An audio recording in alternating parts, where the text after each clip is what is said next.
안녕하세요. 박지연입니다.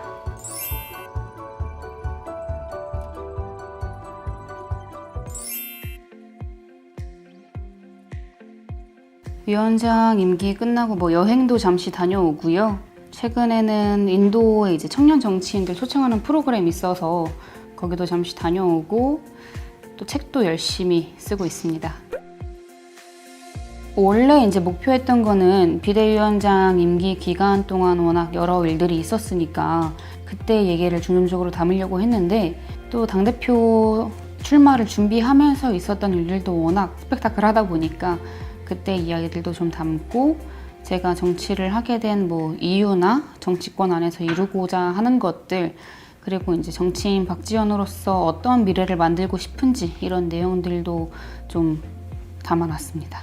11월 정도가 되지 않을까 현실적으로 그렇게 생각은 하고 있습니다. 제가 우연이라는 말을 원래 안 믿기는 해요. 근데 이제 시대의 부름과 그런 이제 민주당이 그 당시에 요구했던 그 모습이 좀 잘 맞아떨어지지 않았나 이 생각은 들더라고요. 국민의 목소리를 대변할 수 있는 그런 새로운 목소리가 필요한 민주당에 어느 정도의 성과, 이제 대선에 이제 2030 여성표를 이제 가져왔다는 그런 기여도도 이제 인정을 받았었다 보니까 그런 것들이 어떻게 보면 비대위원장 자리까지 앉게 되지 않았나, 네, 그렇게 생각을 했습니다.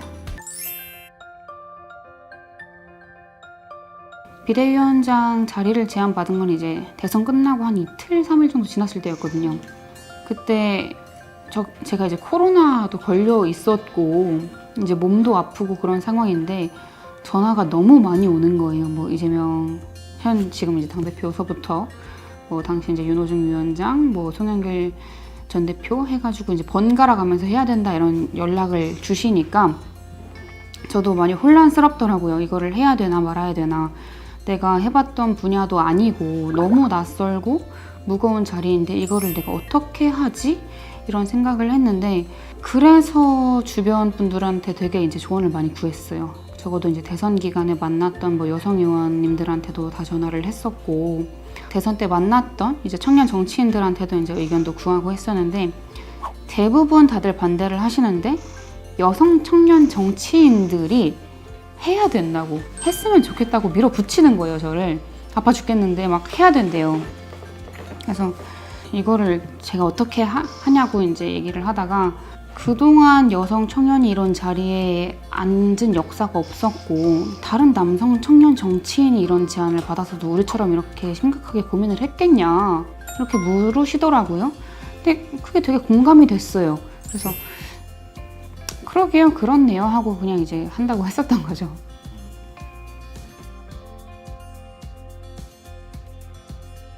들어가기 전부터 많은 주변에서 이제 우려를 하셨던 부분이 꼭두각시 세우려는 거다, 그냥 얼굴 마담으로 세우려는 거다 이렇게 얘기를 하셨지만 이제 그렇게 세우려고 했다고 한들 내가 열심히 하고 내가 잘하면 되겠지 라고 이제 생각을 했었는데 그게 정말 쉽지가 않더라고요. 뭔가를 해보려고 해도 그러니까 반성과 쇄신을 해야 한다라고 이제 말을 하면서 그 자리에 앉혀놓고 실질적으로 뭔가를 하려고 하면은 못하게 하는, 다 막히는 그 기득권의 이 벽이 너무 두텁고 높은 거예요.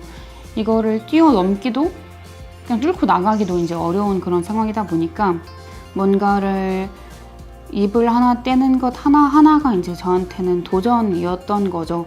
자리를 요구하는 거다. 제가 이제 욕심 많은 애다. 이제 나이만 어리지? 그냥 젊은 꼰대다. 이런 식의 프레임을 계속해서 씌우려고 하는 그런 모습들도 접했고 그러니까 뭔가를 하려고 해보면은 그런 공격들이 계속 들어오다 보니까 그만하고 싶다 이 생각도 이제 계속 했었는데 여기서 이제 그만둬버리면 제가 들어온 그런 의미도 사라지고 이러려고 들어온 게 아닌데 그리고 내가 이제 여기서 멈춰버리면 또다시 기회가 다른 2030 여성에게 이제 올지 안 올지도 모르는 상황인데 지금은 개인 박지연이 아니구나.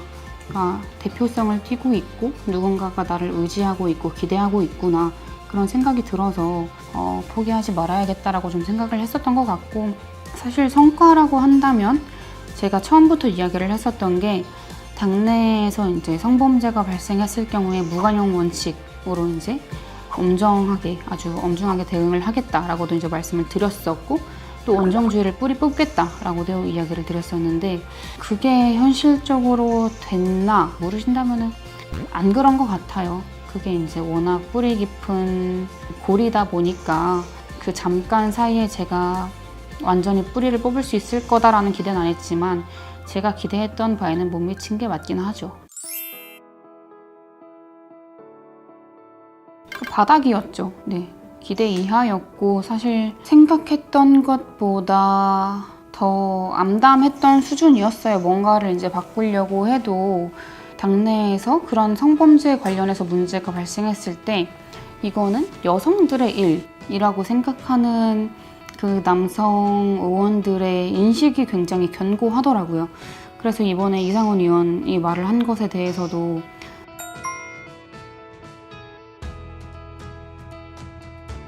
여성 의원들은 목소리를 내는데 남성 의원들 중에 목소리를 내는 사람이 거의 없어요.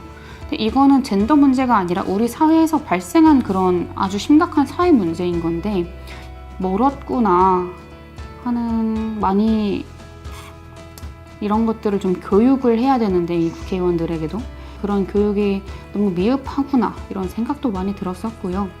제가 위원장 시절에 이제 크게 2번의 성범죄가 있었죠.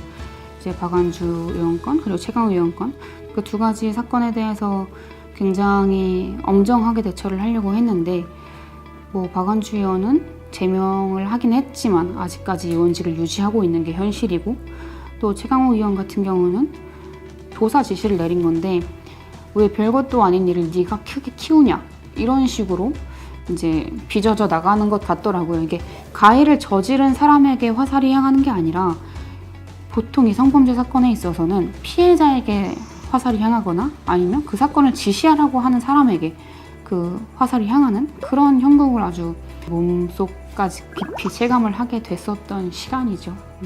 우리 정치는 되게 하는 척 정치? 하는 척만 하는 정치예요. 안 해요. 그러니까 뭔가 문제가 발생해야만, 사람이 죽어 나가야만 그때 조금 이제 움직이는, 그 스토킹 처벌법이 작년 10월 21일에 시행이 됐는데 그 이후로 8명이 죽었어요. 그러니까 이 문제에 대한 심각성이, 그러니까 문제라는 거는 어느 정도 이제 전 국민적으로 합의가 됐을지는 몰라도 이거를 해결하고자 하는 데는 인력을 투입을 하지 않고, 그러니까 정말 실질적인 해결을 하는 데는 노력을 쏟지 않는 거예요, 나라가. 그런 과정 속에서 제가 계속 이야기를 하니까 제가 왜 계속 이야기를 하지? 하고, 아, 저게 잘못된 건가? 하고 좀 이제 생각을 하시는 분들도 계시지 않았을까. 뭐 조금씩은 나아가는 계기가 되지 않았나. 그런 계기가 되었으면 하는 바람이 있죠.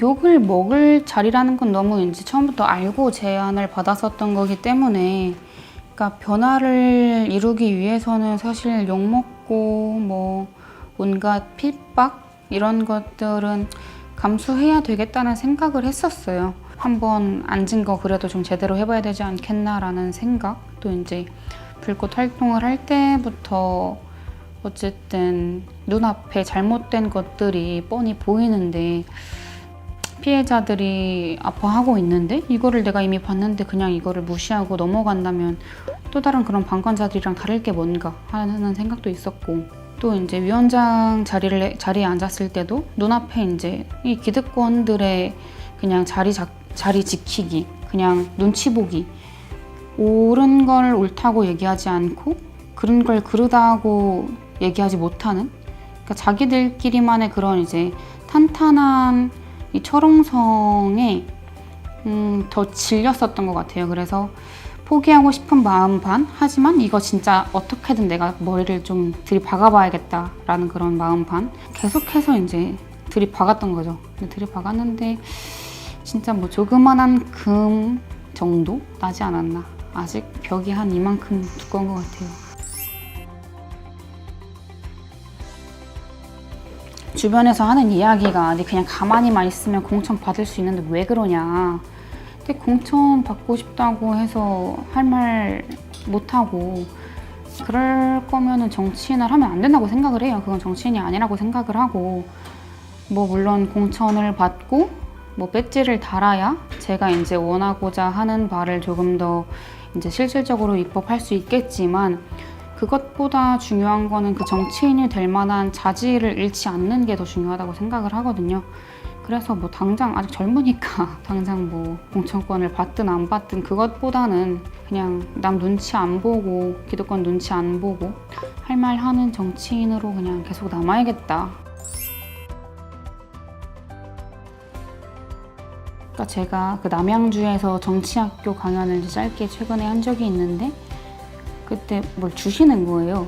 책이었어요. 그 책이 그러니까 저한테 쓴 편지를 책으로 만들어서 갖다 주신 거예요. 거기서 이제 기억에 남았던 게 어떤 사람이 스스로 잡초가 되기를 택했으니 잡초처럼 이제 뽑히지 말아라 라고 이제 쓴 글을 그분이 보셨대요.